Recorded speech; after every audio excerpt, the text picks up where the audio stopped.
Hi guys, ഞാൻ ഇന്നത്തെ സൗരവിന്റെ വീട്ടിലാണ്. അപ്പൊ ഞങ്ങൾ ഇന്ന് വർക്കിന് പോയ ഫണ്ട് കൊണ്ട് വീട്ടുകാർക്കൊക്കെ ഒന്ന് ഫുഡ് അടിക്കാൻ പോകുന്ന പ്ലാനിലാണ്. അപ്പൊ നമ്മൾ പോകുന്നത് ക്യൂബ് സീറ്ററിലാണ്. കേരള സ്റ്റോറീസിന്റെ ഇന്നത്തെ സ്റ്റോറി നമ്മുടെ ക്യൂബ് സീറ്ററിലാണ്. ഇന്ന് നമ്മുടെ ഫാമിലിക്ക് ഒരു ചെറിയൊരു ട്രീറ്റ് കൊടുക്കാൻ പോകണം. ഇന്ന് നമ്മളെ വർക്കിന്റെ പൈസ കിട്ടിയിട്ടുണ്ട്. അപ്പൊ ബാക്കിയുള്ള നമുക്ക് ഫാമിലിയിൽ നിന്ന് കാണാം.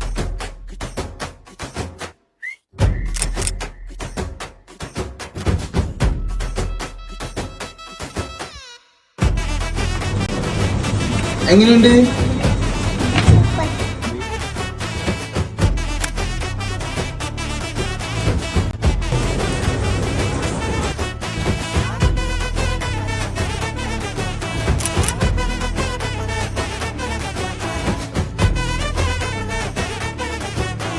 എല്ലാവരും നല്ലൊരു എക്സ്പീരിയൻസ് ആയിരുന്നു.